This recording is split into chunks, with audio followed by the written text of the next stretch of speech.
자, 앉으세요. 그렇습니다. 그분이 가신 그 길을 나도 따라가겠습니다. 이것이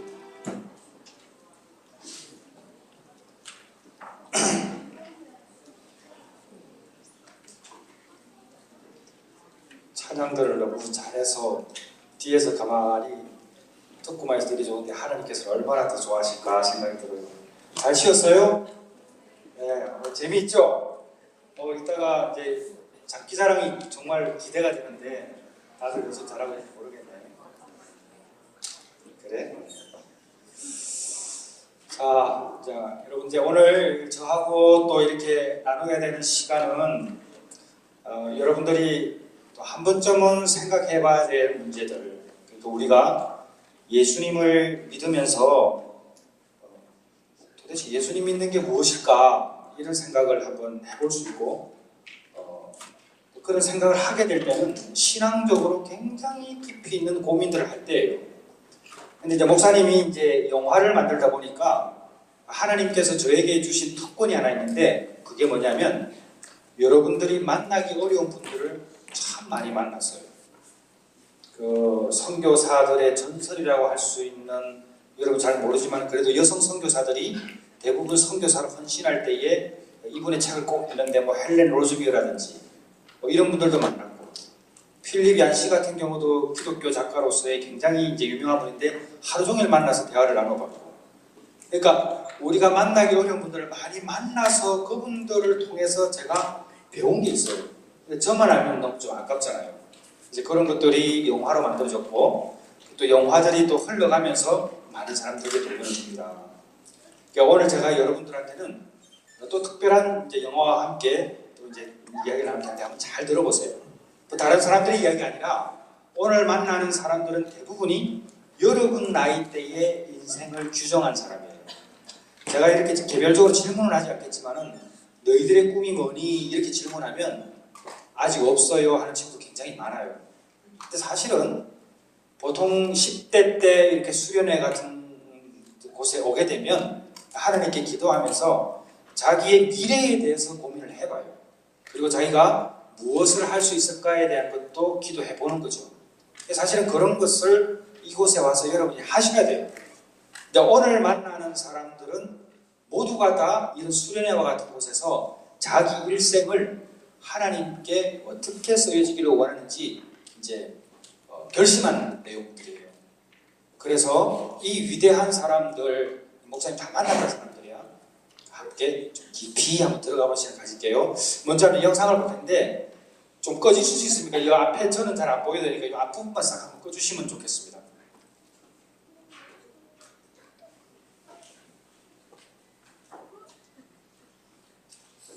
너희들 집중해야 돼. 알지? 그래.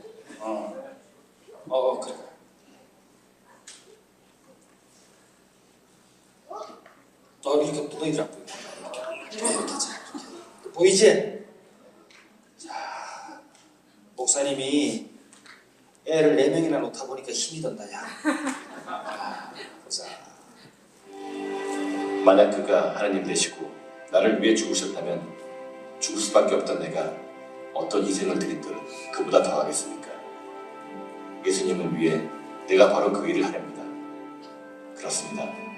그분이 가신 그 길을 나도 따라가겠습니다. 이것이 나의 선택입니다.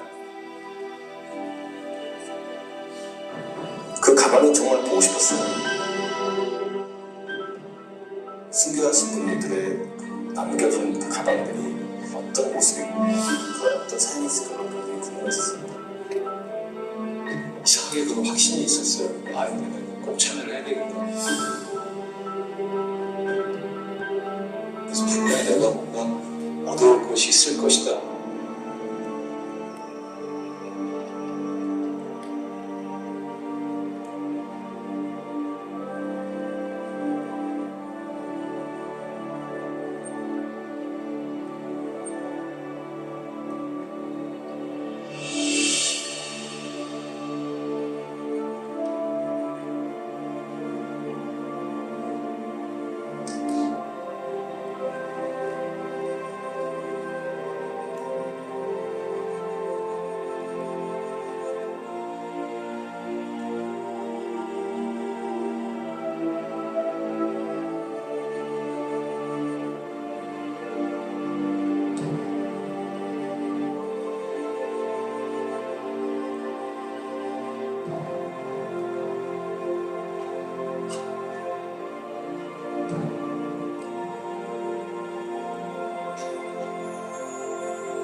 이 영화는 이제 목사님이 처음으로 이제 만든 영화인데 사실은 이제 이 영화 만들면서 말라리아도 걸리고 죽을 뻔도 하고 막 그랬어요.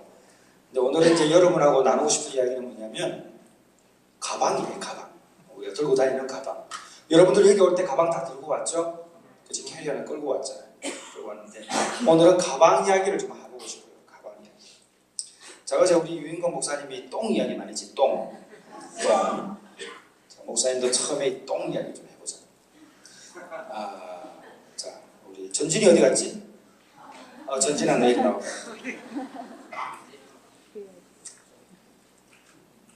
자, 우리 전진이가 이제 목사님이 이제 전진이를 이렇게 데리고 다니면서 이렇게 가르치면 제가 스승이고 제자 맞죠? 그렇죠? 선생님이고 제자잖아요, 그죠? 전진이하고 이렇게 쭉 가다가 가는데 이 길 보여요? 길을 가다가 쭉 걸어가니까 길 가운데 똥이 하나 딱 있어. 길이 딱 있는데 이제 목사님이 똥을 딱 보면서 이제 전진이가 나를 보는 거야. 나 봐봐. 전진이 나를 보고 있는 거예요. 나는 그 똥을 길 가운데 있는 똥 누는 사람을 딱 보고 있으면서 뭐라 해야지, 그지? 길 가운데 똥을 싸고 있으니까 뭐라 해야 돼, 안 해야 돼? 그치? 근데 내가 무슨 말을 안 하는 거야. 쭉 가는 거야. 가는데 또 좀 이렇게 전진이와 같이 쭉 걸어가다 보니까 길가에 똥을 누는 사람이 있네. 근데 전진이가 또 나를 봐서 봐봐. 그냥 막 혼을 내는 거야. 길가에 똥 누는 사람한테. 근데 전진이가 궁금한 거야. 뭐가 궁금하냐면 아니 혼을 내면 길 가운데 똥을 누는 사람에게 혼을 내야지 더. 왜 그 사람은 혼을 내지 않고 길가에 똥을 싸는 사람에게 혼을 낼까? 여기도 그렇게 생각 안 들어? 그치? 안 그래? 그러니까 문제가 되면 그게 더 문제가 되는데 왜 길가에 사람이 혼을 내고 길 가운데는 혼을 내지 않을까? 왜 그럴까? 잘 모르겠어요. 이거 아는 사람 말해보네. 잘 안 보이니까 땡. 자, 누가 이야기해봐. 그냥이요. 몇 살이니? 10살. 야, 너 정말 큰 놈 되겠다. 하나님께서. 일단은 그건 답은 아니에요. 목사님 원하는 답은 아닌데. 그래. 근데 목사님이 원하는 답은 아니야. 이야기해봐. 이야기해봐. 가운데 둘이 같이 걸으면 같이 맞는 거잖아요. 길가에 근데 목사님 원하는 답은 아니다. 우리 한번 더. 냄새가 더 어떻게? 이야, 아니야. 자, 또 누가 이야기해볼까? 우리 자매. 너 참 어제 기도 열심히 하던데 하나님이 얼마나 사랑하시는지 진짜. 일어나. 하나님이 똥 치우지 마라. 그래. 야, 또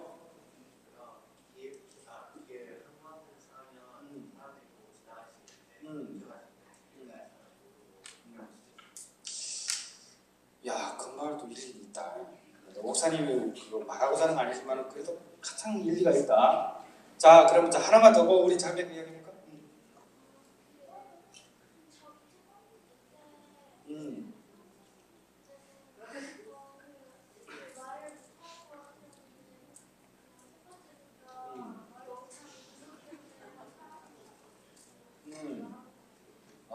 그래.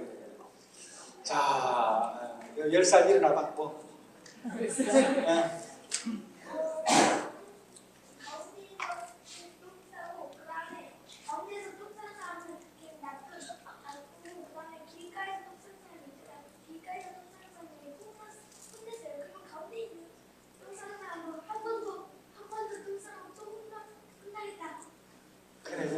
아이고, 세상에. 우리 박수.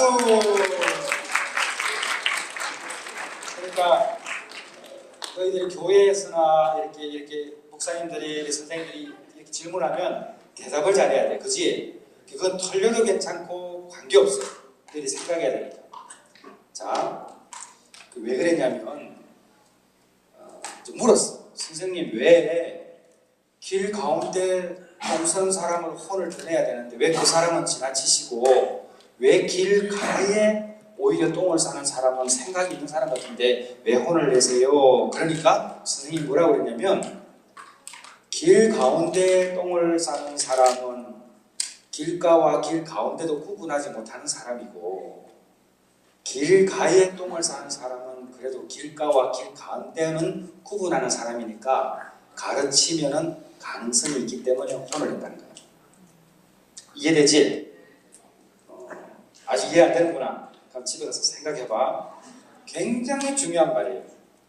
그러니까 어떤 일들이 내 주변에 있어가지고 때로는 힘들더라도 그것을 깨닫게 되면 달라져요. 자, 목사님 아들이 애가 4명인데 셋째가 이제 이번에 수능을 봤어요. 그러니까 2000년생이에요. 걔가 이제 육군 사관학교에 1차를 붙었어. 그래서 다 붙을 줄 알았어요. 근데 떨어졌어. 2차까지 붙었는데 3차 수능에서 국어가 쫄망했어. 국어가 굉장히 어려웠거든. 그래가지고 정시에서 이제 선발이 되지 못했어요. 그냥 들어누워 있더라고. 가서 물었어. 주희야 괜찮아. 저희 집 가훈이 있어요. 우리 집 가훈이 뭐냐면 항상 결과는 감사. 그러니까 우리 집 가훈이 뭐냐면 결과는 감사. 그게 어떻게 나오든. 그러니까 결과는 감사한 거다 주희야. 그리고 너 천천히 나. 아빠 괜찮아. 너도 괜찮아. 그러니까 뭐라고 그러냐면 아빠가 괜찮다고 제가 괜찮은 건 아니잖아요. 그래서 맞네. 그래. 그래 이제 왔어요. 왔는데 다시 이제 또 한 이틀 지나서 이야기를 하면서 이제 이렇게 이제 주고받는 이야기들 있잖아요. 아들하고 주고받는데 얘가 대답이 저한테 그러는 거예요. 야, 근데 이제 어차피 네가 우선 선발은 지금 이렇게 안 돼도 어쨌든 네가 어쨌든 예비번호를 받았으니까 뭐 좀 기다려보자. 기도하면서 그러니까 하나님은 자기 기도를 한 번도 안 들어주셨다. 내가 봐도 너무 많이 들어주셨는데. 얘가 이제 목사님이 이제 너뚱이가 있기 전까지는 막내였잖아요. 그러니까 얼마나 목사님하고 또 목사님 사모님 얼마나 예뻐했겠어. 그러니까 이렇게 이제 자랐는데 얘가 고생을 안 해봤지. 근데 목사님이 아직도 잊지 못하는 기도가 하나 있어요. 목사님 일본에 가서 선교사님들을 위해서 좀 강의하는 게 있어서 강의하는데 그때 한 선교사님이 기도를 하는데 우연찮게 목사님이 그 기도를 들었어요.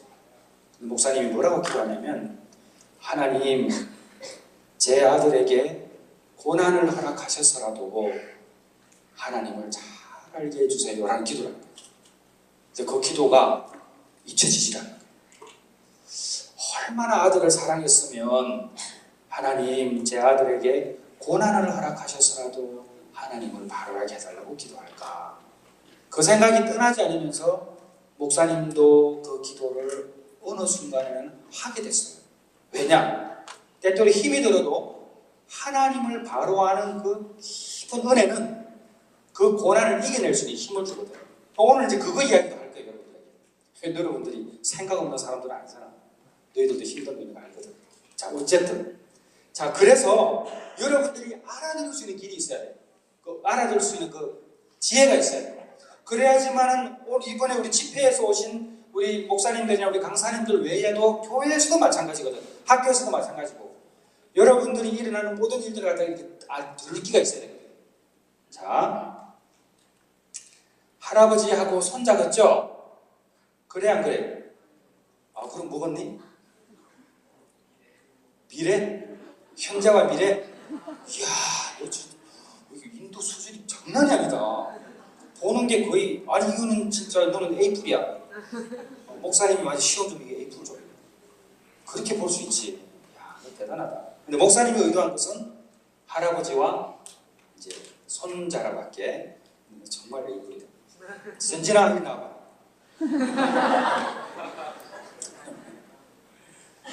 너는 똑바로겨. 전진아. 너 나하고 같이 사역하는 거야 지금. 자, 우리 전진이가 여기 있어요. 전진이 몇 살이지? 14살.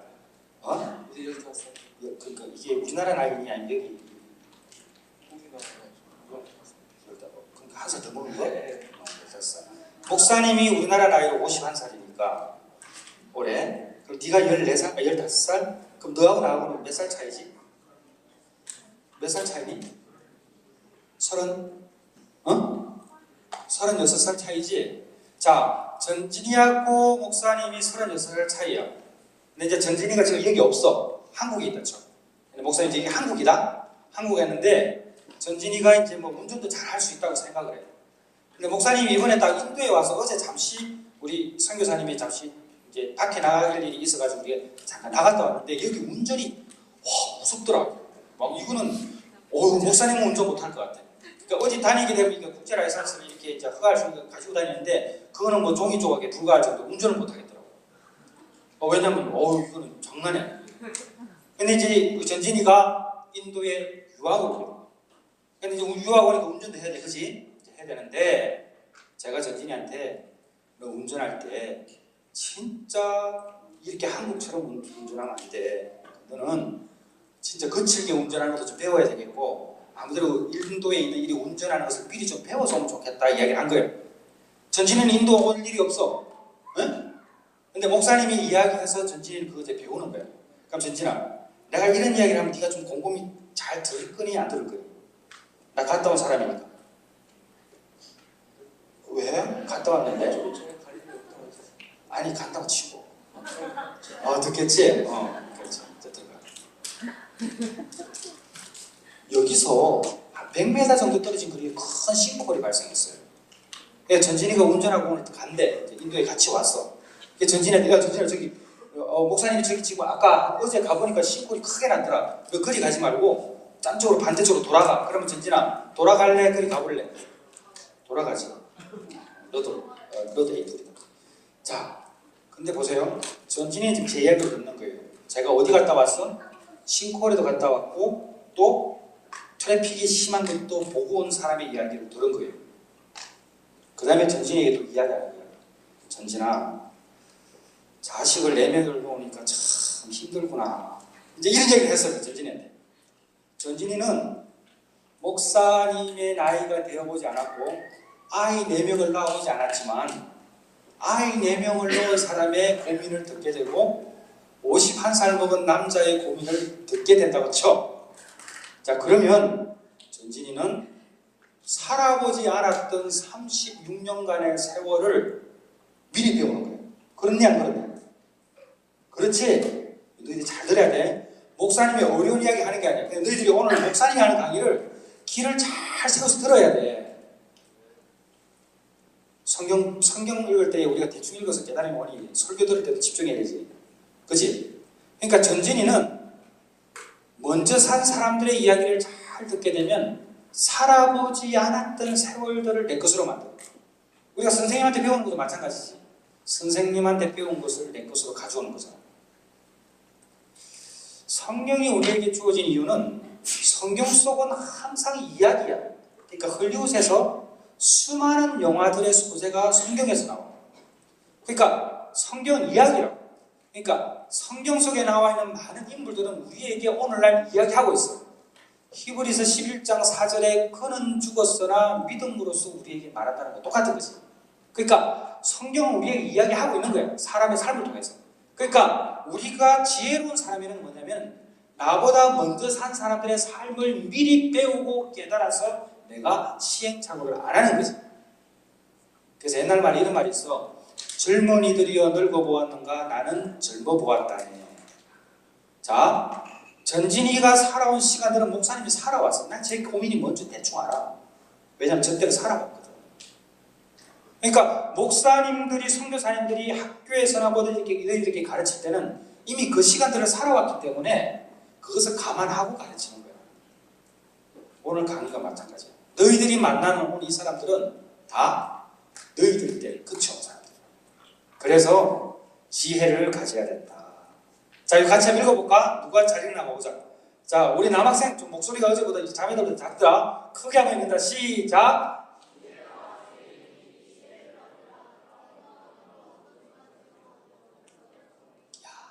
하나님 말씀은 정말 기가 막혀. 근데 목사님은 처음에 위에 것만 외웠어. 위에 것만. 위에 외우기 쉽지? 다시 한번 크게 읽는다. 우리 형제들만 시작. 지혜가 제일이니 지혜를 얻어라. 자, 자매들 크게 읽습니다. 자, 시작. 지혜가 제일이니 다시 한번 시작. 자, 그 다음 보십니다. 골로새서 1장 6절 말씀, 하나님께서 또 여러분에게 오늘 주시는 말씀이에요. 같이 한번 읽습니다. 자, 시작.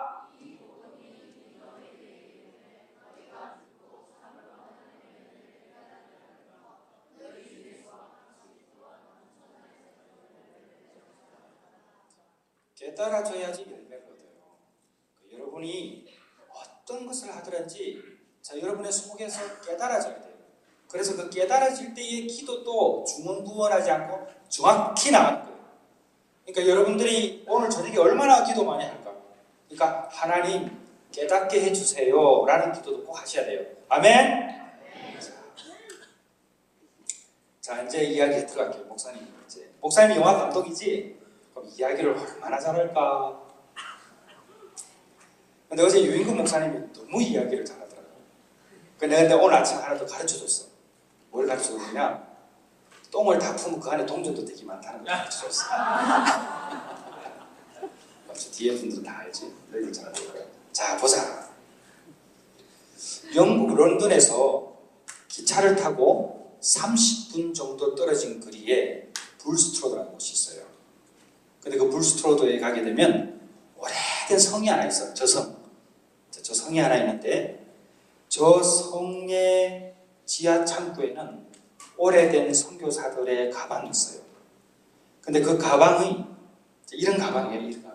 이런 가방인데 이 가방들이 짧게는 뭐 몇 년, 길게는 수십여 년 동안 이 가방이 무슨 가방이냐면 선교사들이 들고 온 가방이에요. 예를 들어 너희들이 오늘 여기 올 때 들고 가는 가방처럼 이 선교사들의 이 가방이 돌아오지 않는 선교사들을 아직도 기다리고 있는데 먼지를 자꾸 먹으면서 기다립니다. 이 이야기를 목사님 듣게 됐어요. 그러니까 이 선교사들의 가방이 의인화시킨 거지. 가방이 돌아오지 않는 주인, 선교사들의 그 가방 주인을 기다리고 있다. 먼지를 자국히 먹으면 채 그 이야기를 들었을 때 두 가지가 딱 떠오르더라고요. 첫째는 왜 이 가방을 찾아가지 않았을까? 두 번째는 이 가방의 주인들이 다 순교했나? 갑자기 그런 생각이 딱 들어오는 거예요. 왜 자기 가방들을 안 찾아가지? 분명히 어디 왔으면 나갈 때는 자기 가방을 들고 나가야 되는데. 근데 이런 궁금증을 가지고 있는데 그 궁금증을 좀 풀어보려고 이제 찾아봤어요. 찾아보니까 이제 어떤 분이 이런 에세이를 하나 써놨더라고요. 수필을. 빨리 읽으면은 한 번은 리더가 훈련생들을 왜 건물의 지하실로 데려갔고 거기에는 버려진 옷들이 가득 있었고 냄새도 목사님도 가보니까 냄새 많이 나더라고요. 거기에 이제 10년, 20년 진도도 있었는데 그 이상도 있어요. 그것뿐만 아니에요. 갔다 오신 분들 뒤에 선교사님 오실지 몰라도 거기 더 깊이 들어가면은 그 과거에 연필로 이렇게 막 이래 써서 한 선교사들의 어떤 그 기록들이 또 거기에 남아 있어요.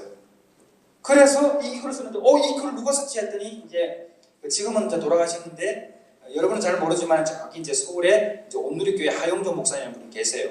그분이 이제 쓴 글이에요. 그래서 그 글을 보면서 제가 나만 궁금한 게 아니구나. 그럼 나도 한번 이제 이걸 한번 찾아보자. 이렇게 이야기하면서 있는데 그때 이제 지금도 여러분들 요즘 잘 나오더라.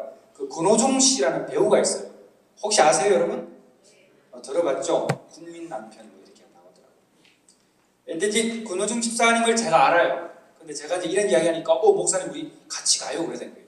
그래서 그때 저도 같이 가자고 그랬는데 가수 아까 나왔던 이현우 씨라고 있어요. 이분도 그럼 목사님 저도 따라갈래요 하면서 이제 그게 간 거예요. 그래 가서 지하실로 한번 들어가 봤어요. 자, 지하실에 뭐가 들어있냐 봐볼까? 근데 여기가 개인의 사용, 이 영국 사람들이 이게 철저해요. 개인의 사유물이기 때문에 이런 것들이 허락이 잘 안 나요. 안 나는데 정말 사정사정해서 안에 들어가서 옆에만 손살짝 찍어서 볼게요.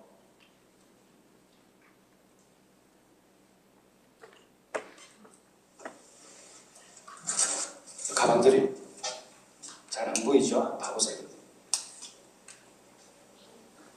아예 안 보여? 그 가방 보인다. 가방 나온다. 보고 있어. 가방이다. 가방 나오지? 이제 전기가 없으니까 이게 또 갑자기 찾아가서 이제 찍게 됐거든.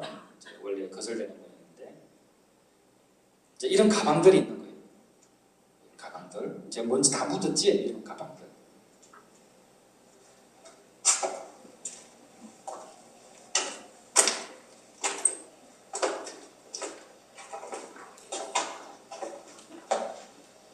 지금 이게 계속 안으로 들어가는 거예요.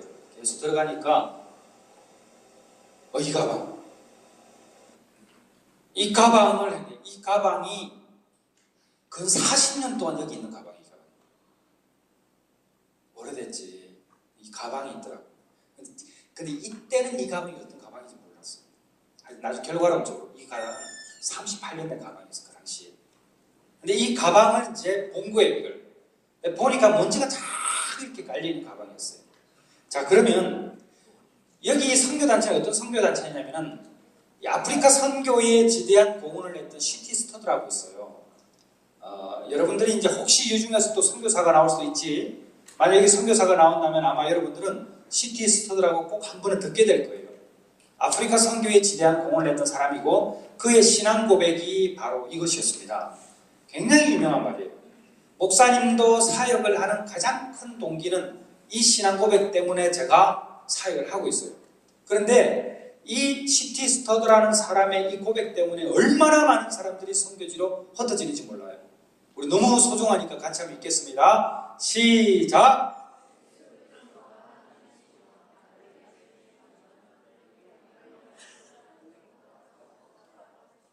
자, 얘들아, 나는 알아. 너희들이 어느 정도 시간이 흐른 다음에 분명히 이 멘트를 발견하게 되면 아마 오늘 생각날 수도 있어.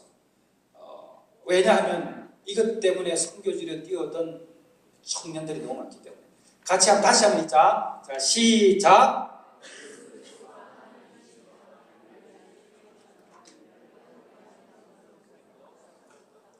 목사님이 어제부터 계속 보니까 우리 여기 있는 자매들 하나, 둘, 세 명은 정말 집중을 잘하네. 아니, 안 해서 잘하는 게 아니라 너무 잘해서. 누가 또 칭찬받아야 될지 모르겠다. 자, 어쨌든 봐봐.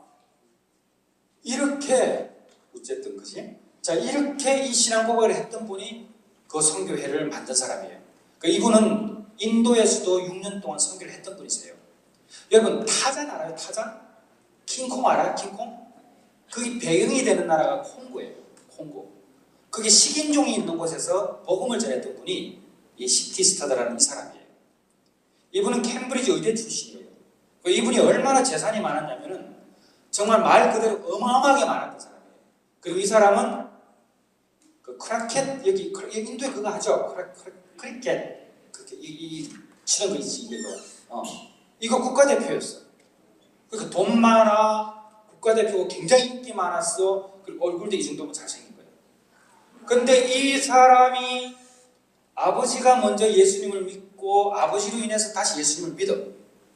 그리고 나서 어떤 계기를 통해서 어쨌든 완전히 변해버려. 그러니까 자기 가진 것이 중요하지 않고 어떻게 사느냐가 중요한 걸 깨닫게 돼. 언제? 10대 시절. 딱 20살 넘어가기 그 즈음에 자기 인생을 규정해. 그리고 캠브리지에서 7명이 모여가지고 학생운동에서 선두주자라고 이야기하는데 어쨌든 이 사람은 19, 20살 때에 딱 돼. 여러분은 별 차이 안 나죠. 그리고 나중에는 가지고 있는 재산들을 나눠주는데 자, 조지 윌리엄이라고 들어봤어요? 그쵸? 들어봤죠? 기도 많이 하신 분. 자, 윌리엄 부스라고 들어봤나? 우리 연말에 땡그랑 구세군 알아요? 모르는구나. 그 연말 되면 있다 그거. 어쨌든 간에 이제 다른 이웃을 많이 돕니다. 여기에 시티 스터드의 재산이 기부가 됐어요. 지금도 그것이 기억되잖아. 목사님을 통해서도. 그러니까 얼마나 이 사람이 바뀌고 나서의 그가 가진 것을 잘 사용하는지 몰라. 자, 그리고 여기 이 사람들 피그미족들, 식인종들 있는 데 가서 복음을 전해. 근데 그게 언제냐면 1930년대 후반이에요. 그러니까 100년도 안 됐어 아직. 한 인간이 100년을 산댔을 때에 그것을 왜 못 채운 얼마 오래된 이야기들이 아니에요. 그곳에 가서 복음을 전하고 봐봐. 이제 나이가 들어서 저 해골 보이지 해골. 여기가 식인종이 있는 곳이에요. 자, 그때 이분이 들고 갔던 가방이 이렇게 생겼어요. 이게 초창기 1900년도 초창기 때 아프리카 선교사들이 들고 갔던 가방들은 대부분 이렇게 철제로 생겼어요. 더위와 벌레로부터 보호하기 위해서. 이 가방이 이제 시티스터드의 가방은 아닌데 시티스터드가 이후에 두 번째 같은 아이브 데이비스라는 선교사의 가방이에요. 근데 이 가방이 목사님이 갔던 그곳에 있었고 아들이 그 가방을 들고 또 선교사를 떠난 이야기도 있어요. 여기. 근데 여기가 어디냐? 콩고 같으면 이제 킨샤사인데 그 킨샤사는 안전해요, 수도니까. 근데 목사님이 갔던 곳은 동부 쪽으로 간 거예요. 그러니까 그때는 우리나라가 또 비자도 안 되고 지금도 못 가고 있는. 내전이 아직도 돼 있고 유엔이 점령해 있고 목사님도 갈 때에 독일인의 도움으로 갔어요. 우간다에서 경비행기를 타고 부니아라는 곳에 넘어가서 또 1시간 반을 경비행기를 타고 정글의 한가운데 툭 떨어져요. 이 시티스터드가 있는 곳에 가려고. 그래 거기를 갔는데 거기가 여기. 여기서 목사님 찍은 거 있는데 하나 보여줄게. 이 정글 깊숙한 숲인데 볼까?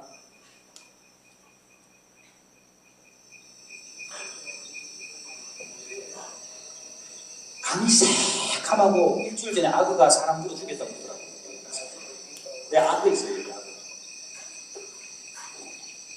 자기들끼리 신호를 하고 기념으로 잘 되어 있습니다. 내가 이제 기념으로 찍어야 돼. 또 가정이지. 맞추게 말이야.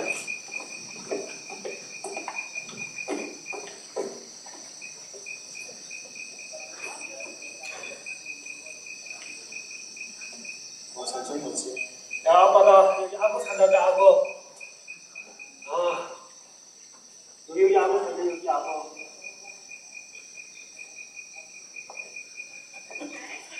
얼굴이 왜 그러세요?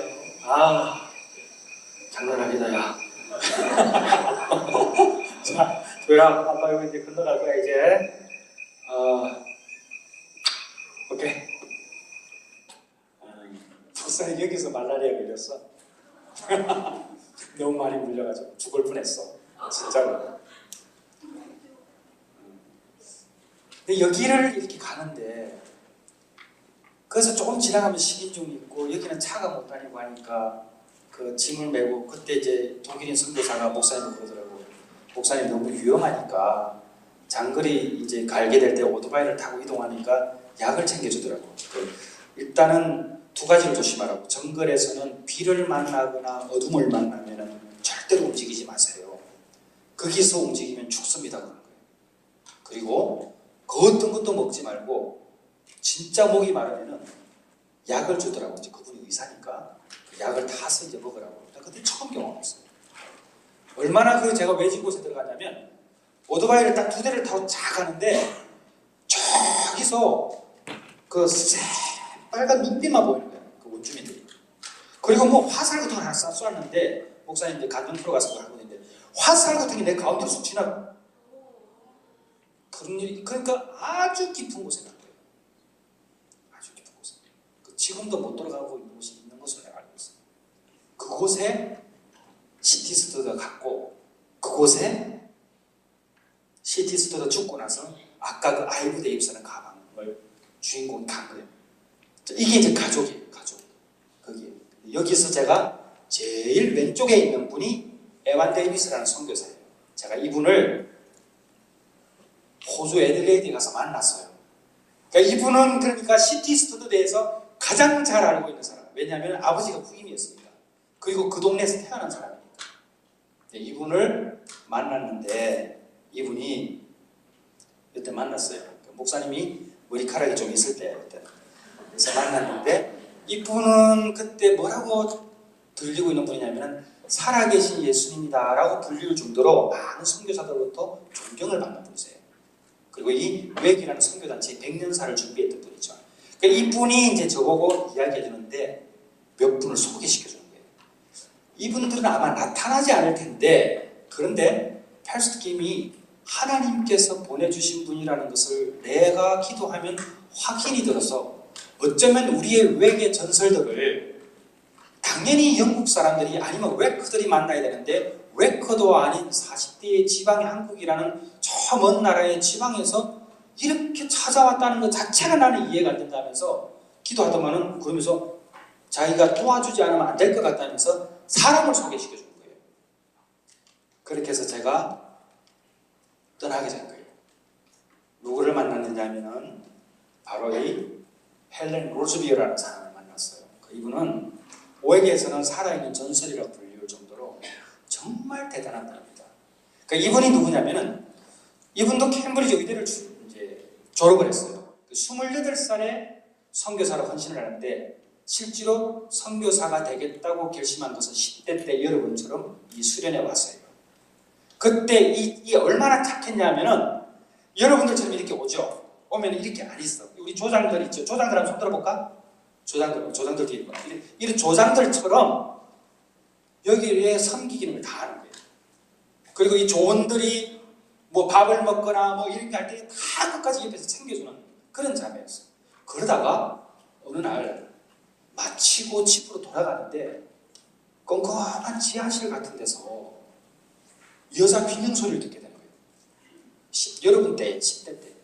그래서 가보니까 동네 불량배들이 자매 하나를 이렇게 둘러싸고 못된 짓을 하려고 하는 데에 헬렌 로즈비어가 그때 그 사람은 그 둘러싸였던 그 자매는 그때 그 순간에 도망을 가고 헬렌 로즈비어가 잡혀버렸어요.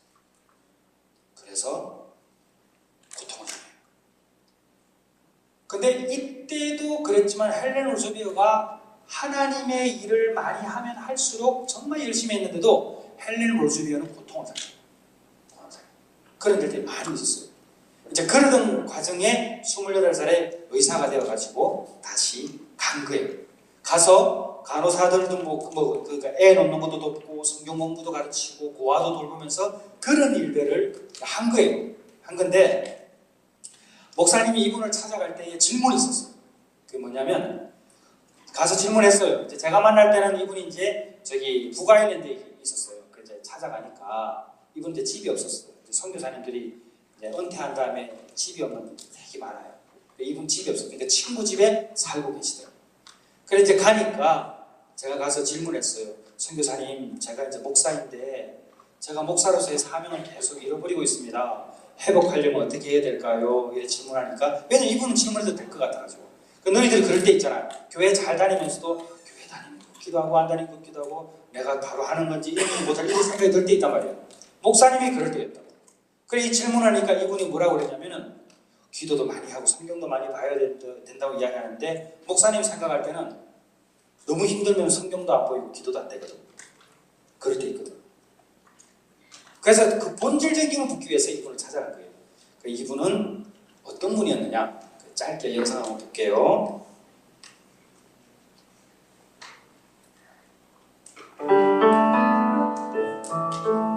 헬렌 로즈비어 선교사는 1924년 영국에서 태어났다.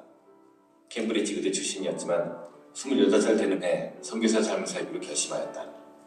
콩고에 와서 간호학교를 세우고 고아들을 돌보았으며 의료 선교사로서 많은 콩고인들에게 잊을 수 없는 사랑을 베풀었다.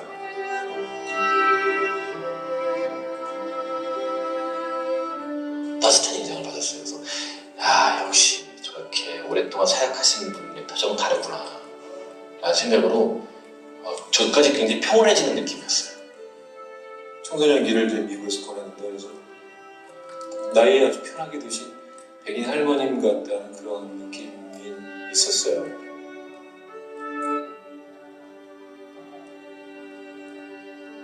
여성이었지만 남성 못지않은 열정으로 교육과 생활의 변화에 앞장섰으며 정글에서 세상과 교류할 수 있는 활주로도 만들었다.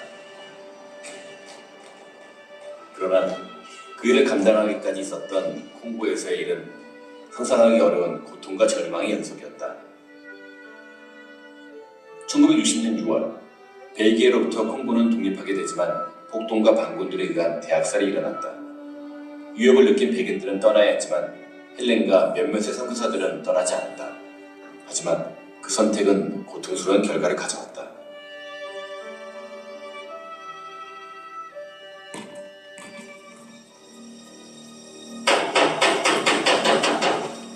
It was awful. There's no trying to pretend it wasn't. It was an appalling night when I don't know what time they'd taken our watches before. This is just something hammering on the door.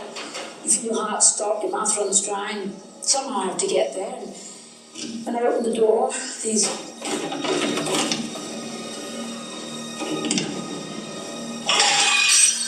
I don't know what was in my mind. I think I thought I'd just go off to the forest and hide.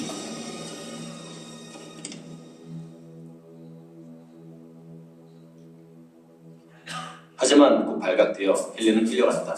그리고 폭행을 당하였다. 성폭행.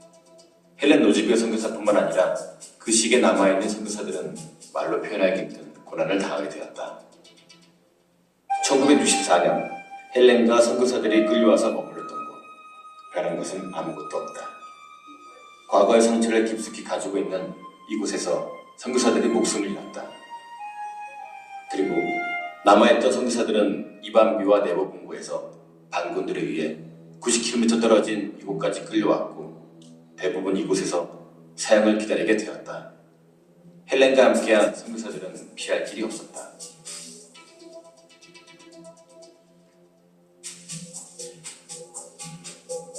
빌 맥티드니와 짐 노즈는 처참하게 살해되어 이 강에 버려졌다. 흐르는 강, 이 강에 버려진 헬렌의 친구들. 그들은 끝까지 주님을 부인하지 않았고 서서히 주님의 품으로 다가갔다. 스코틀랜드 출신의 짐 노저는 반군들이 맥티슨이를 죽이겠다고 얘기했을 때 이미 심하게 구타당한 그를 돌봐주고 있었다. 때문에 맥티슨이가 잔인하게 죽임을 당할 때 짐도 함께 순교했다.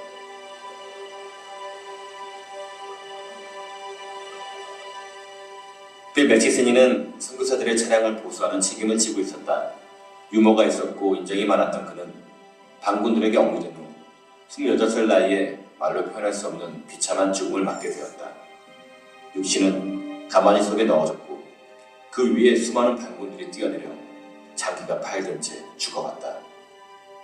지시는 강물에 던져졌다. 그는 끝까지 주님을 부인하지 않았고 선교사로 오기 전 이런 시를 남겼다. 만약 그가 하나님 되시고 나를 위해 죽으셨다면 죽을 수밖에 없던 내가 어떤 희생을 드린들 그보다 더하겠습니까? 예수님을 위해 내가 바로 그 일을 하렵니다. 그렇습니다. 그분이 가신 그 길을 나도 따라가겠습니다. 이것이 나의 선택입니다. 이곳에 누워있는 사람들 모두가 무엇을 해야 하는지 알고 있었던 사람들이다. 다른 사람들을 위하여 스스로 어려운 길을 갔던 사람들, 그리고 그들과 함께한 어린 생명들, 아이들도 부모들과 함께 이곳에 남겨졌다.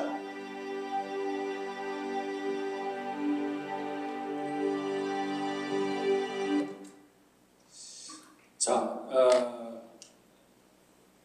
이게 좀 의미 있는 거 보였죠? 조금 전에 그 시티 스터드 때문에 그 시를 듣고 그 구호, 신앙 고백을 듣고 선교지에 가서 순교한 사람.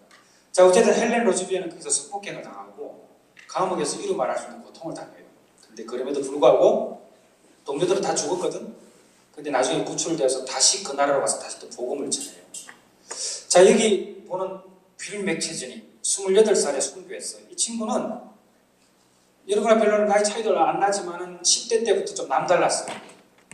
이 여러분 이 수련회가 보통 수련회가 아니에요. 사실은 이 훌륭한 사람들은 여기서 다 자기 삶들을 정리했어.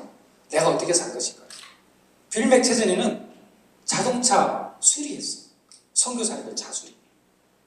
근데 그때 그 일을 하다가 순교까지 당한 거예요. 짐 로저 같은 경우는 안 죽을 수도 있었어요.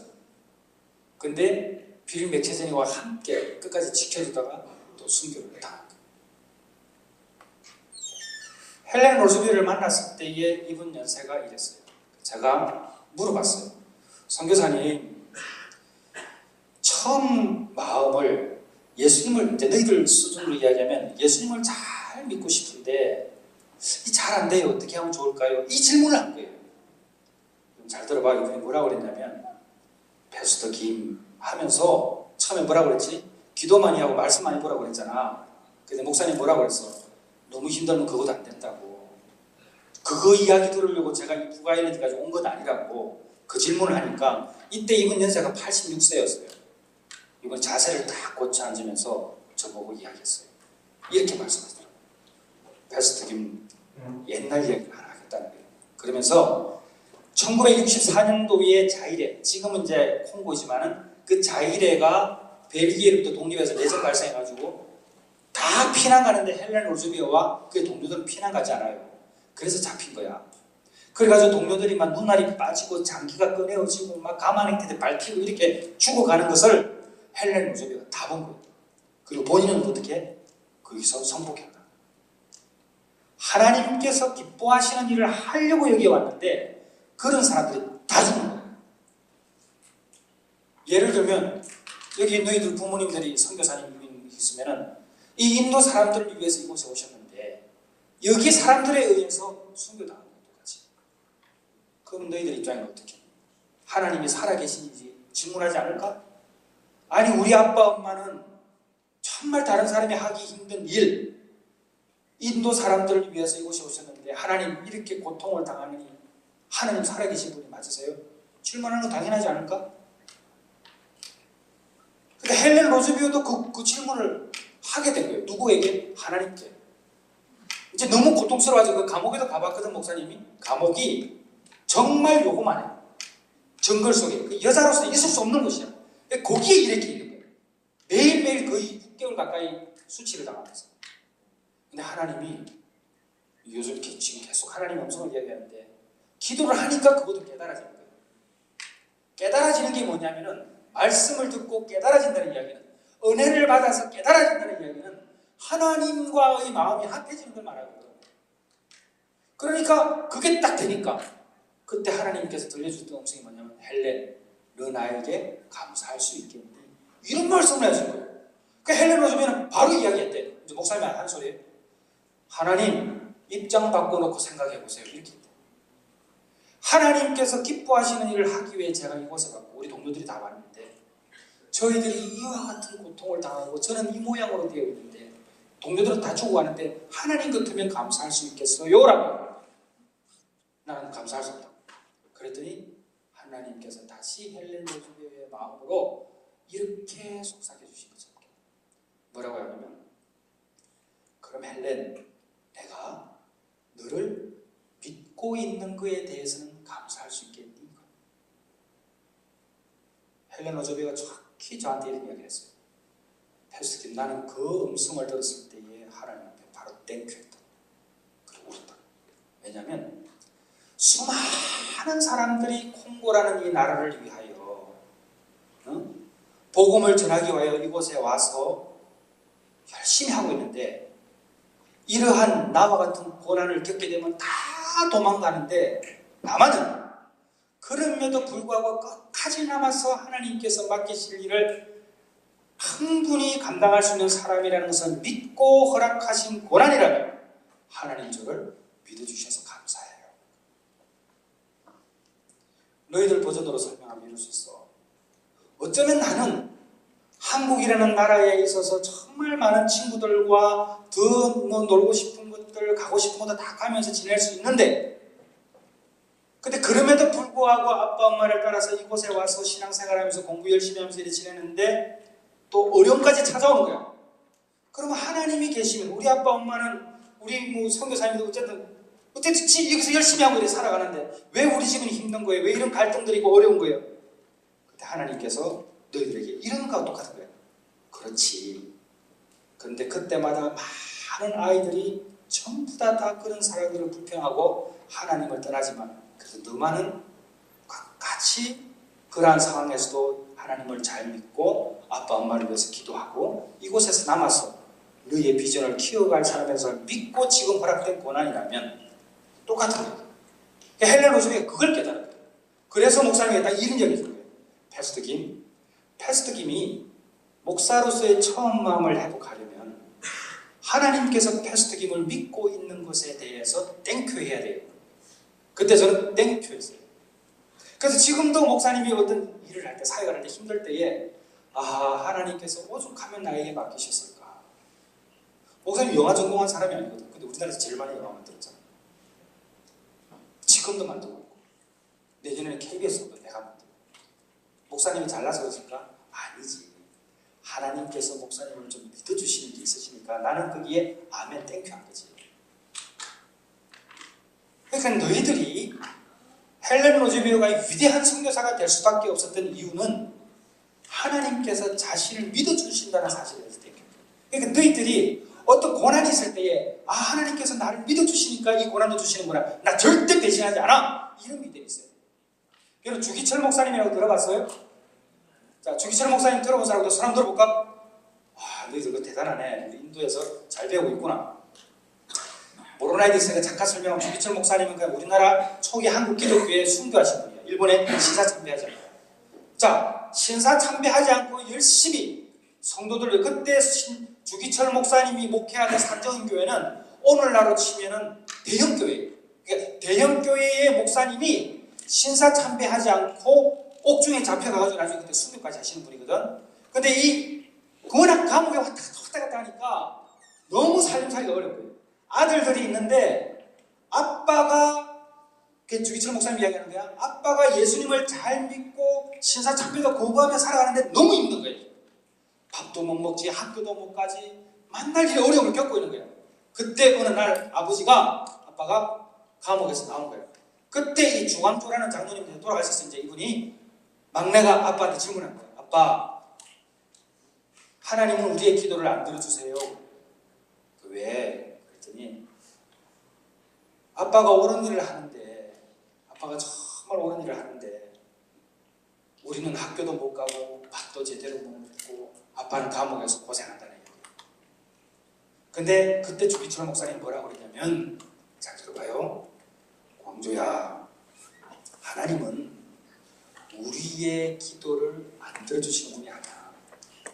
하나님은 우리가 필요한 것을, 그러니까 이제 우리의 기도하는 것을, 모든 것을 주시는 분이 아니라 우리가 기도할 때에 우리가 필요한 것을 주시는 분이란다. 근데 우리 가정에는 지금 고난이 필요한 시기이구나, 이렇게 말씀하죠. 고난도 어떻게 봤어? 고난도 하나님께서 우리에게 필요로 주시는구나 라는 것을 깨닫게 된 거예요.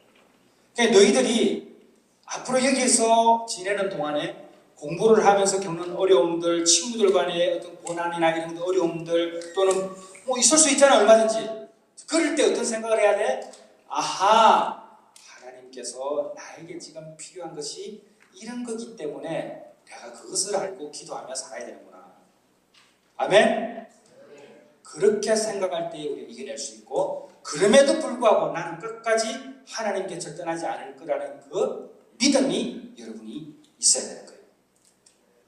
자, 그리고 이분이 고린도후서 4장 7절과 10절을 읽어주셨어요. 자, 우리 같이 한번 읽을까? 우리 형제들이 한 줄, 자매들이 그 다음 줄에. 자, 시작.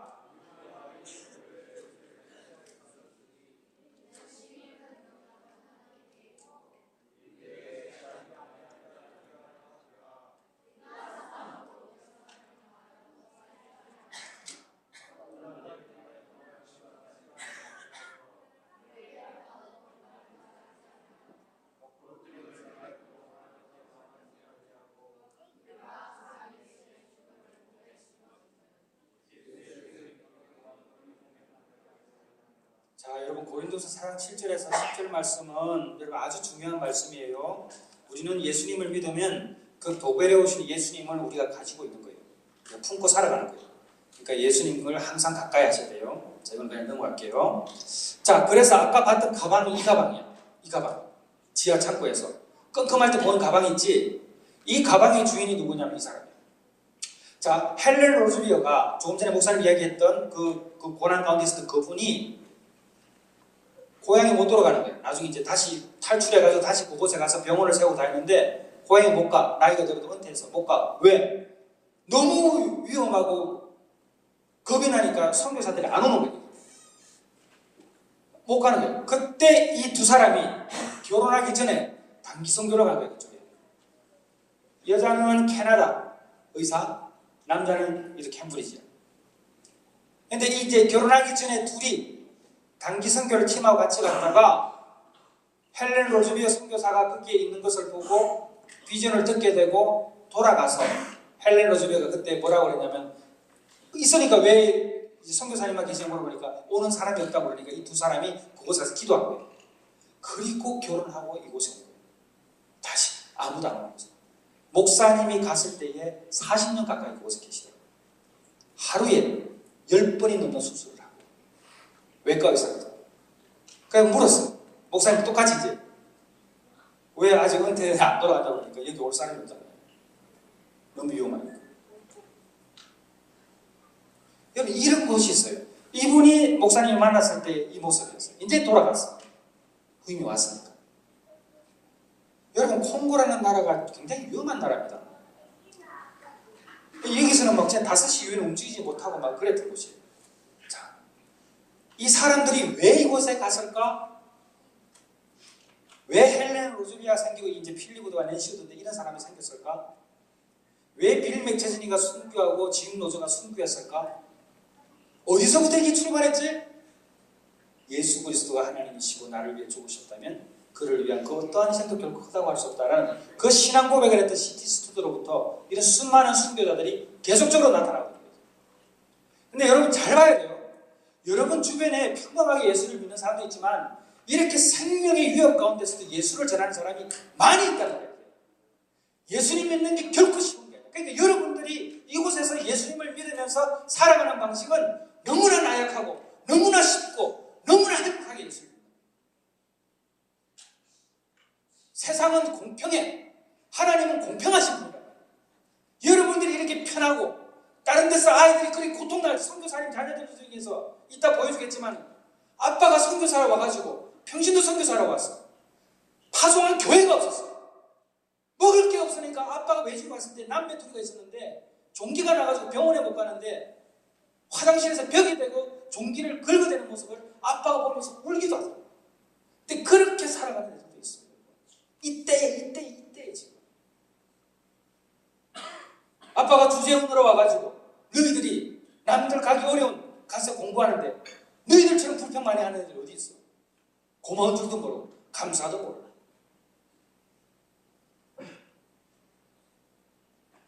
근데 목사님이 아무리 떠들어도 너희들이 깨달아지지 않으면 아무 소용 없어. 봐봐라. 너희들 때에 이곳에 와서 하나님께 기도하고 어떤 게 예수 믿는 것인가에 대해서 고민을 해봤다는 거예요. 근데 너희들은 그런 고민도 안 해요. 어떻게 된 게.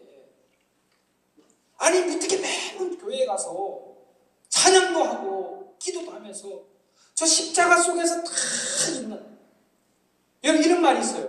십자가와 가까워지면 가까워질수록 나는 작아지고 십자가와 멀어지면 멀어질수록 나는 커진다. 교만해지는 거지. 여러분들은 너무 십자가와 멀어져 있어요.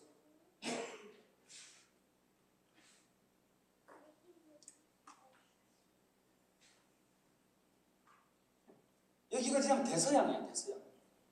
이 대서양을 지금은 건널 때 비행기로 건너, 배로 건너지 않아. 목사님이 일부러 배로 건너갔지. 이 대서양을 배로 건넜던 마지막 선교사가 있어. 지금은 이제는 배로 안 건너지. 금방 비행기로 가는데. 누구냐면은 아까 짧게 봤잖아. 아이사드. 이분은 몰라. 목사님이 처음 갔을 때 이분은 에반 데이비스가 목사님 소개시켜줘가지고 이제 곧 돌아가시니까 가라고 그랬어. 그때 목사님이 말라리아 걸린 상태에서 갈 수가 없는데 가서 왜냐면 돌아가시면 기록을 못 남기잖아. 가서 만난 거야. 미스 스코틀랜드에서 그 학생들 중에서 가장 예뻤대. 여러분 때 16살 때예요. 16살 때. 근데 얘가 은혜를 받아가지고 선교사가 됐네. 그래가지고 성경도 없는 곳에서 가루사로 가서 일생을 헌신하면서 살아요. 목사님이 갔을 때 목사님 만나고 나서 8개월 후에 돌아가셨어. 딱 가니까 목사님 손을 딱 잡으면서 첫 마디가 뭔지 아니? 바쁜데 여기까지 뭐하러 와요? 마지막으로 목사님이 해줬던 성경 인용 구절이 뭔지 아니? 이사야서 6장 8절 말씀. 일생을 하나님께 온전히 드렸던 이 아름다운 여성이었어요. 이 아름다운 여성 우리 영상으로 볼게요.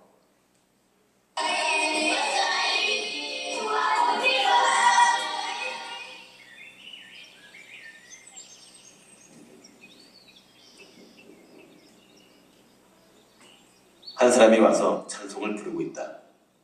이미 1년이 지났음에도 그의 슬픔은 아직 남아있는 듯하다.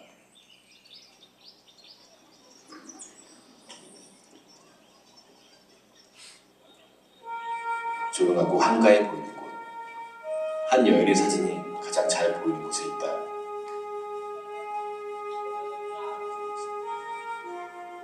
Yeah, Isa first went to Guinea-Bissau actually as a medical missionary. She was a nurse. And while she was there doing her little clinic and medical work, she realized that these people did not have anything of God's word in their own language. And that's when she began getting an alphabet together of the language. She learned it herself. She reduced the language to writing. And then she began translating Old Testament stories from the Bible. So Isaac could do the work of 5 people. You know, nobody could keep up with Isaac.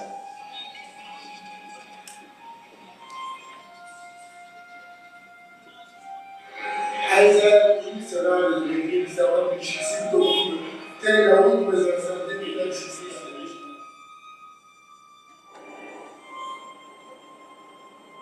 아이사하다. 그녀는 대서양을 배로 건넌 마지막 선교사였다. 지금은 대부분 비행기로 이동하지만 과거에는 배로 선교지로 이동했다. 스코틀랜드에서 간호사 일을 하면서 최고의 자리까지 오르지만 하느님의 부르심으로 선교사가 되었다. 자신이 해야 할 일이 무엇인지 알았기에 그 일을 위하여 결혼마저 포기했던 여인. 1956년 기니비사우에 도착했을 때 그녀의 나이 32살이었다. 흩어진 섬들을 돌아다니며 고아들을 돌보았고 병자들을 치료하였다. 그리고 언어가 없는 것을 알고 문자를 만든 후 성경을 번역했다. When it was only Portuguese which was read, someone would say, now we'll open our Bibles. And there weren't many, not many Bibles. We'll open our Bibles and read. And the women would have a sleep. But once they started to read, I had little small books first, and sometimes just a paper typed. But when it was read, when the lesson was read in Creole, everybody sat up and listened.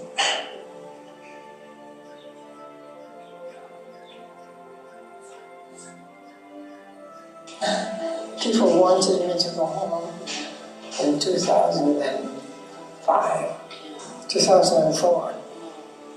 And I went home and I said, I'm coming back. This is my plan. I watched married ladies with tension. They have their babies, their children growing up. They have work they want to do. And there was tension. I thought, I want to be free to do translation. 파파는 할아버지가 주장이었지만 13살 때 부모가 떠나고 혼자가 되었다. 방황하던 그를 아이사가 데려다 양육했고 성경 번역과 섬 지역 전도를 함께 다녔다. 파파가 가지고 있는 마지막 가족 사진. 그녀의 마지막 모습. 평생 혼자 살면서 12명의 고아들을 양육했다. 한 사람이 장성에서 자립하면 또 다른 아이를 입양했다. 그렇게 그녀는 기니비사우를 사랑했고 이곳의 사람들을 사랑했다. 그리고 마지막 생명의 불꽃이 식어가던 날까지 자신의 일을 멈추지 않았다.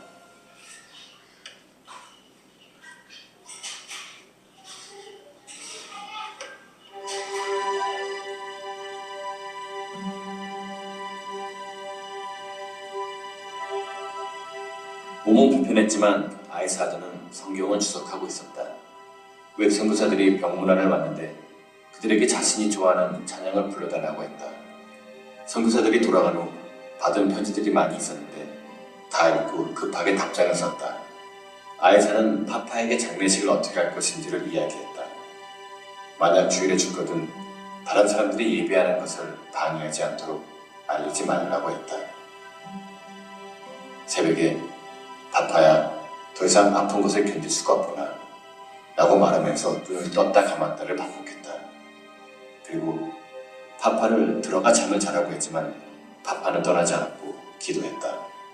하나님, 시간이 되어서 당신의 종을 데려가시려거든 힘들게 하지 마옵소서. 아이사가 몸을 뒤로 제치고 크게 흔들릴 정도로 숨을 몰아쉬었다. 그리고 마지막 숨을 쉬었다.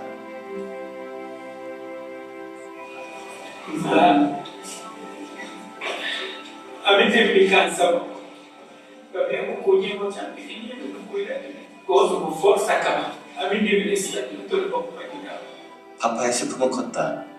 더 잘해드리지 못한 것이 가슴에 남아있는 듯했다.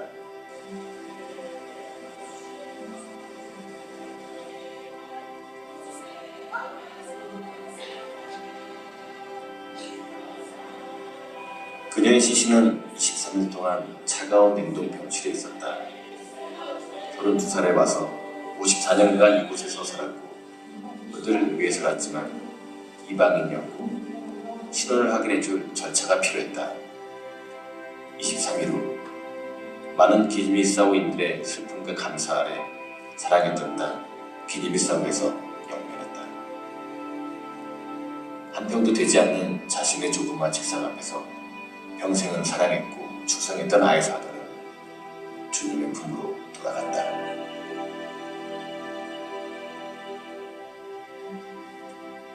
기니비사우의 많은 목회자와 선교사들에게 영향을 주었던 여인, 묘비의 이름이 없는 것처럼 영원한 이방인이었던 여인 아이사 아들.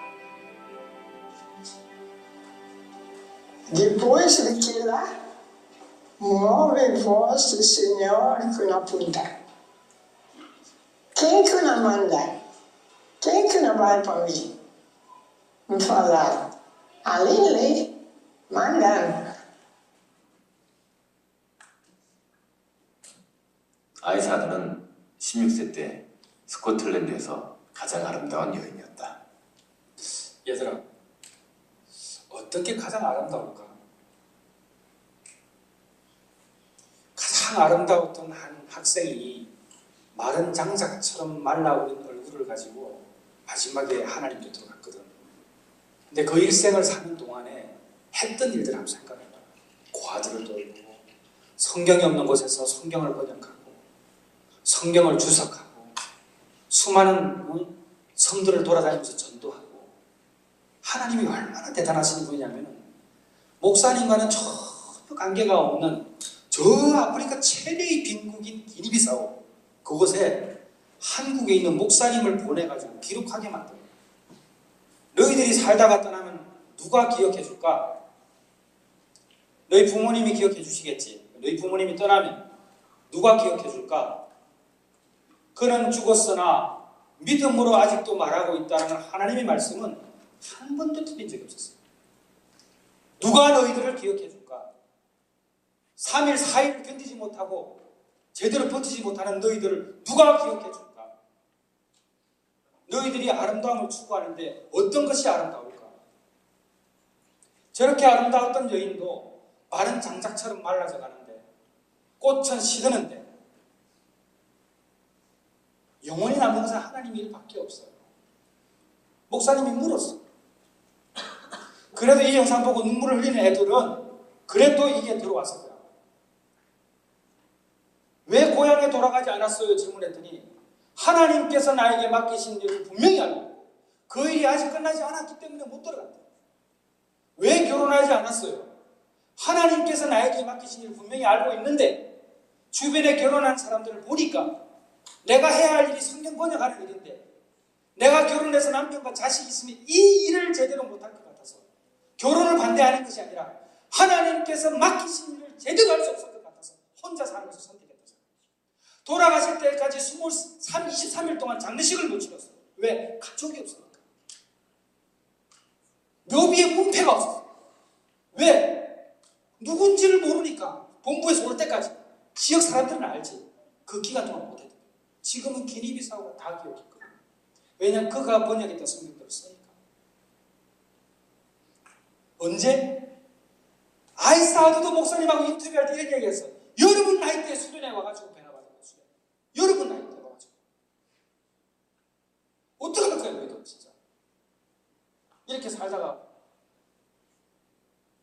자, 잘 들어 지금.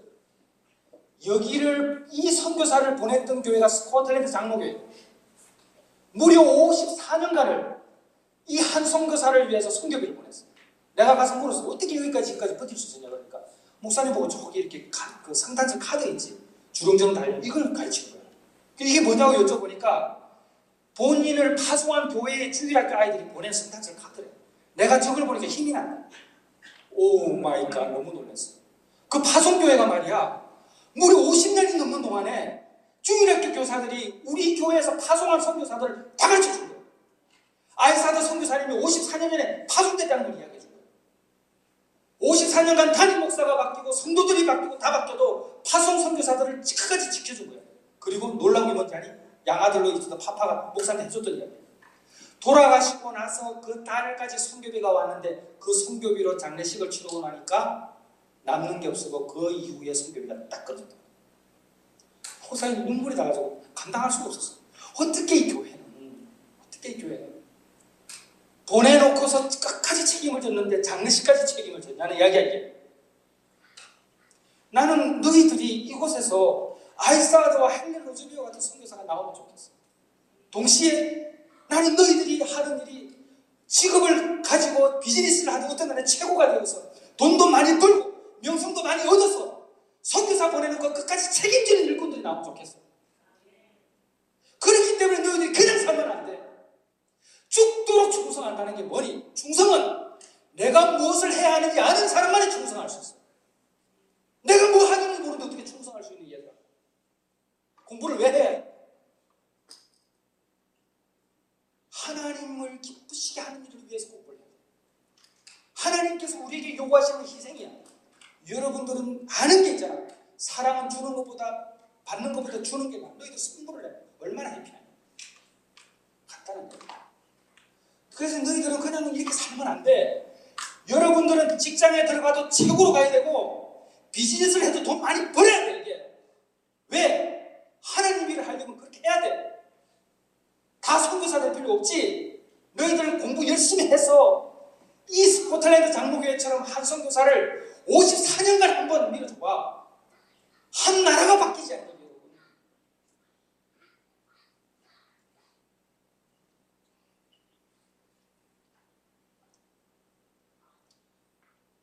자, 하나만 더 보고 목사님 마쳐야 됩니다. 두제라는 아이거든. 두제라는 아이. 초등학생도 안 됐을 때의 아빠 따라서 선교지를 갔어. 기니비사 아까 만나. 거기 평신도로 아빠가 화가였어요. 아마 우리 선교사님들이 아시는 분도 있을 수 있을 거예요. 근데 이분이 화가였는데 독일에서 공부를 하다가 해변을 걸어가는데 하나님께서 계속 콜링하는 거예요. 근데 그 콜링한 지역이 어디냐면 말도 안 되는 나라로 가라. 아프리카 최대 빈국인 기니비사우. 어떻게 파송한 교회도 없고 하니까 그냥 애만 데리고 조정을 간 거예요. 그러니까 애들은 세네갈에 놔두고 거기 간 거예요. 거기 가서 이제 선교를 하다가 아까 말한 두제가 사랑해야 할 나라의 사람에 의해서 납치를 피하려다가 죽게 돼요. 자, 우선 영상을 보고 목사님 설명할게요.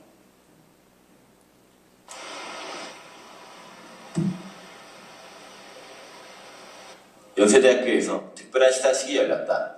사역지에서 헌신적으로 일한 선교사들에게 주어지는 이상의 주인공은 바로 아프리카 기니비사우에서 최초의 한국인 선교사로 사역 중인 이인은 선교사이다. 두 사람이 한국인 최초로 기니비사우에 들어간 것은 지금으로부터 20여 년 전이다. 생각지도 못했던 아프리카 땅.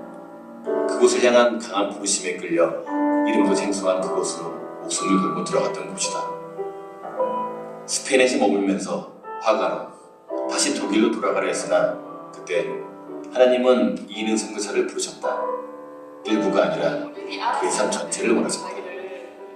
전체를 원하신다는 거예요. 이 사람 생각이 이렇게 생각했을 거예요. 내가 삶이 어떤 파트로서 하나님을 생긴다고 생각했을 거예요. 근데 전체를 원하신다는 걸 알았어요. 그래서 많이 오긴 물어요. 왜 그런 모습 저도 처음 봤어요.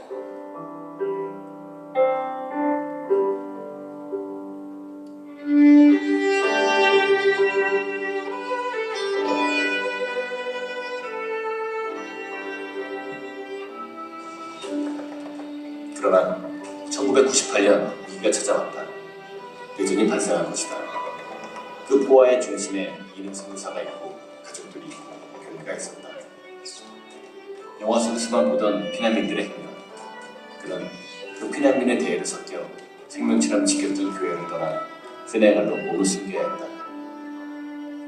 그러나 한 달 뒤 이능 선교사는 전쟁이 한창인 그곳을 향해 제발로 걸어 다시 돌아갔다. 양을 잃은 목자의 심정으로 목숨을 걸고 사역지를 찾아간 것이다. 위험을 무릅쓰고 돌아간 교회는 무너져 있었다. 그러나 이능 선교사는 다시 교회의 회복을 위해 땀을 흘렸다. 계속되는 이슬람의 협박도 전도의 열정을 막지 못했다. 시련은 끝이 없었고 가족들은 힘겨운 시절을 보내야만 했지만 그 고통의 시간이 지나자 교회는 오히려 더 굳게 세워졌다.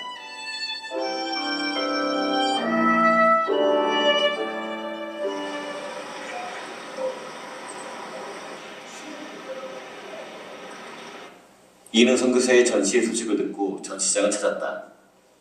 아프리카의 이웃과 교회 청년들, 아이들의 평범한 일상이 화폭 위에 크레파스로 펼쳐져 있었다.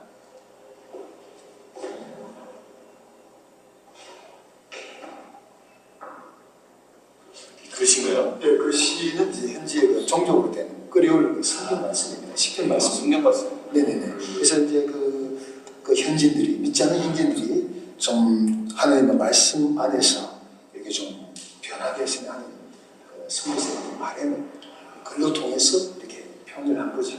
네, 암시적으로. 아, 여기 저희 팜플렛에 났던 그림이잖아요. 일상적인 여자들이 이제 그 힘들게 노동을 많이 하거든요. 소녀 때부터 네, 그런 모습. 그리고 남자들은 주로 이제 보면 한량을 이렇게 놀고 하는 인사를 일을 많이 하고 이런 모습을 좀 대비해서 좀 선교사가 되기 위하여 화가의 꿈을 접었던 이능 선교사. 그가 다시 그림을 그리게 된 이유는 그에게 찾아온 감당할 수 없는 아픔 때문이었다.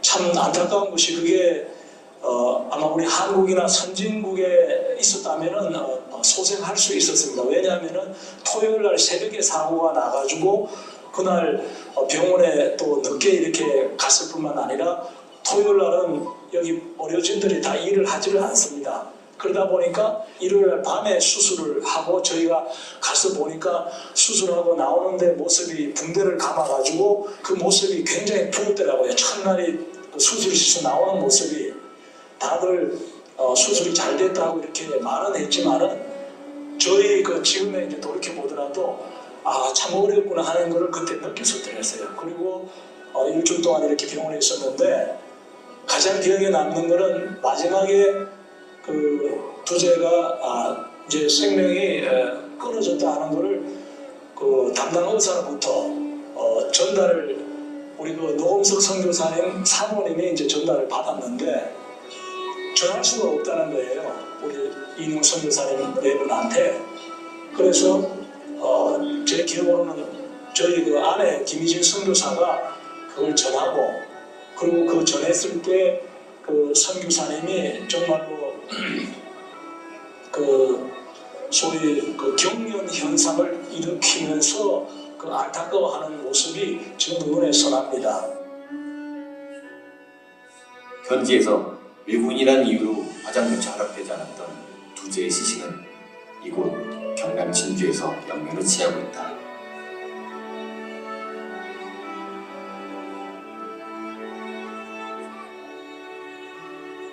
먼저 간 딸의 묘소를 찾은 두 사람의 눈에서 이미 말라버린 줄 알았던 눈물이 쉼없이 흘러내렸다.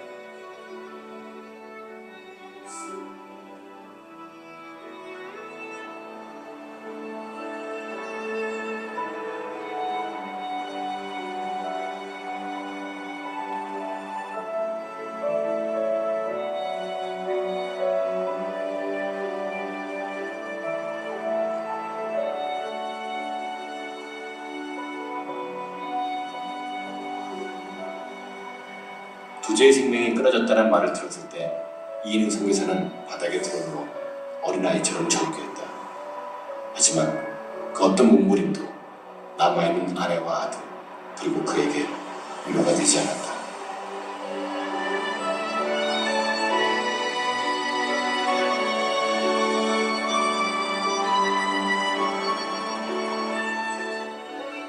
귀한 딸을 잃어버렸을 때 저는 참 절망했습니다. 과연 주님이 살아계시다면 어떻게 내가 일반인 거 아니에요? 일반 크리스찬으로 나는 그야말로 주님의 부르심에 순종해서 전적으로 주님께 드리고 아프리카 선교사로 오는 나의 자식을 어떻게 주님께서 그렇게 쉽게 데려가 주십니까? 이런 굉장한 것들은 충격에 빠졌습니다. 그동안 저는 우리 딸아이 이럴 때가 15년 아프리카에 살았는데 그동안 주님한테 제가 드린다고 내가 열심히 일을 하고 열심히 좀 현지 사역을 위해서 제가 참 많은 노력을 기울여봤는데 딸을 잃는 그 고통에 딱 그 봉착하니까 내 믿음의 한계를 내가 깨닫게 했습니다. 내 믿음이 정말 역발적이지 않을까. 그는 처절한 고통을 제가 몸부림치면서 정말 주님 왜입니까? 왜 나에게서 이렇게 귀한 또 그것도 아프리카 가서 참 어렵게 남처럼 이렇게 좋은 혜택을 받으면서 사는 그런 아이가 아니라 어릴 때 5살 때 아프리카에 와서 정말 어려운 환경을 다 이렇게 모든 아프리카의 좁은 속에서 살아온 아이들 왜 주님께서 그렇게 쉽게 꽃도 피지 못한 아이를 데리고 가십니까? 그런 굉장한 어떤 의문과 고통 속에 제가 있습니다. 이인흥 선교사가 침묵하는 동안 사람들은 모두 이렇게 생각했다. 아마도 그는 아프리카를 떠날 것이라고, 다시는 현지인들을 섬기지 못할 것이라고. 떠나려는 그를 붙잡은 것은 딸 두제의 유품 속에서 발견한 부러진 크레파스 조각들이었다. 그 크레파스들 사이에서 이런 목소리가 들렸다고 한다. 아빠는 화가면서 왜 그림을 안 그려? 그것은 10수년간 잊고 살던 이인흥 선교사의 열망을 일깨우는 음성이자 사역의 새로운 전환점이 되었다. 그때 주님께서 저에게 딱 주신 메시지가 뭐냐면 나도 내 하나밖에 없는 독생자 예수를 너를 위해서 죽었다. 그 독생자를 아낌없이 줄 때 그 고통에 그걸 갖다 제가 제 딸아이를 이름을 통해서 정말 주님의 그 아픔을 제가 몸소 정말 신하게 이제까지 정말 내가 뭐 기도하고 주님을 믿는다 했던 그 상태를 넘어서서 정말 하나님의 그 아픔과 또 인간의 상한 마음을 다시 한번 재발견합니다. 굉장히 궁금했어요. 과연 나라면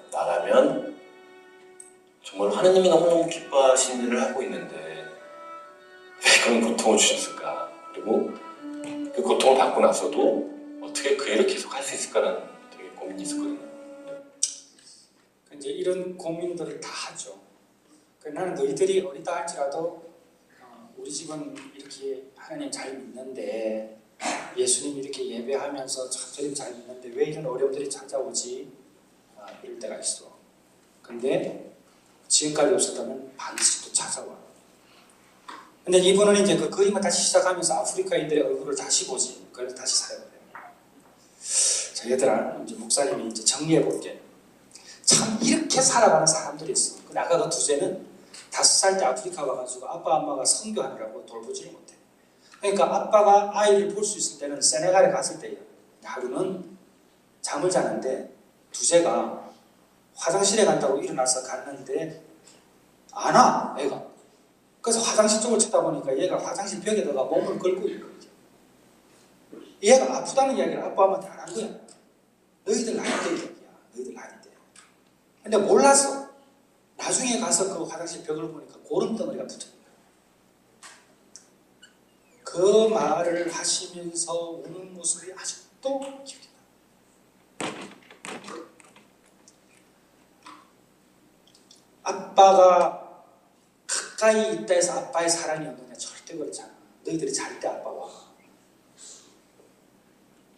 목사님이 이제 남자잖아. 아버지잖아. 아빠가 너희들을 제일 사랑할 때가 언제인 줄 아니? 너희들 자고 있을 때야. 근데 너희들 다 봐. 그리고 더 열심히 해야지. 하나님 우리 아이들 복 주세요.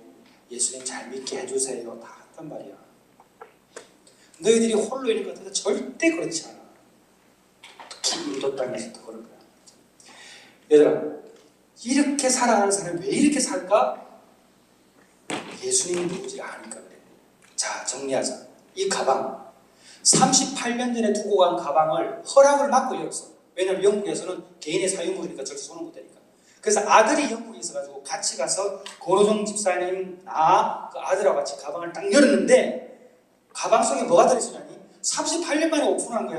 여러분, 가방 속에 자, 의사, 당신 의사라는 증명서, 와이프 낸시하고 주고받았던 연애 편지, 아프리카 목각이, 요 세 개를 두고 그 가방에 두고 선교지로 떠났고, 후임자가 오지 않으니까 그 가방을 둔 채 거기에 머물고 있습니다. 이제 그 가방 가져갔어. 자, 목사님도 여기 올 때 가방 들고 왔거든. 옷도 넣고 필요한 것도 넣어왔어.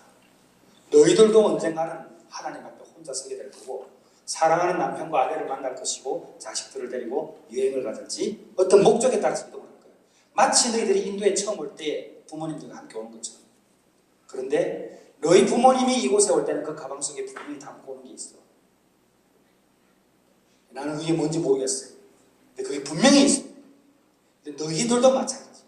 그 가방 속에 함께 들어가 있었어. 근데 언젠가는 너희들이 너희들의 가방을 들고 왔다 갔다 할 거야. 너희들 이번에 가방 다 들고 왔잖아. 갈 때 뭘 담아갈 거야.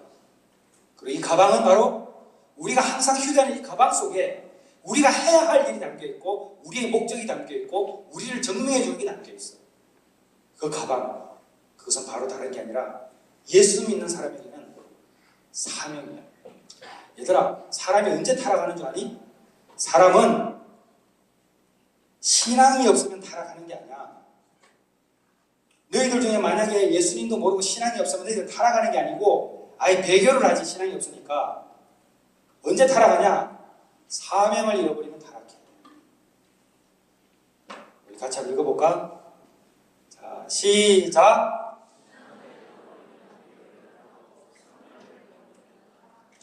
사명을 잃어버린 사람은 대부분 타락해. 예수 바로 안 믿어. 예수님을 바로 전가하지 않아. 근데 사명을 잃어버리더라도 회복하면 바로 예수. 우리 예수님은 어제까지 너희들이 뭘 했던 거 절대 묻지 않으셔. 잘못한 걸 말하는 거야. 항상 세컨 찬스가 있어. 예수님을 믿으면 내가 혹 실수할 수 있어. 잘못된 친구들과 일탈할 수도 있고, 어쩌면 너희들 때문에 다른 애가 고통당하고 있을 수도 있고, 어쩌면 너희들이 지금 부모님에게도 말하지 못하는 잘못이 있을 수 있어. 그러나 너희들이 오늘 밤에라도 아니면 지금이라도 어쨌든 간에 오늘 저녁에 우리 작정하고 기도해야 되지 않겠니? 여기서 선교사 나와야 되지 않을까? 여기서 CEO가 나와야지. 여기 선거가 나와야 될 거 아니냐, 너희들. 너희들이 무엇을 해야 되는지 분명히 알아가지고 그 사명을 명확히 가지게 되면 너희들이 절대 타락하지 않아. 우리 크게 한번 읽고 마치도록 하자. 자, 다시 한번. 자, 두 눈 부릅뜨고, 자, 시작!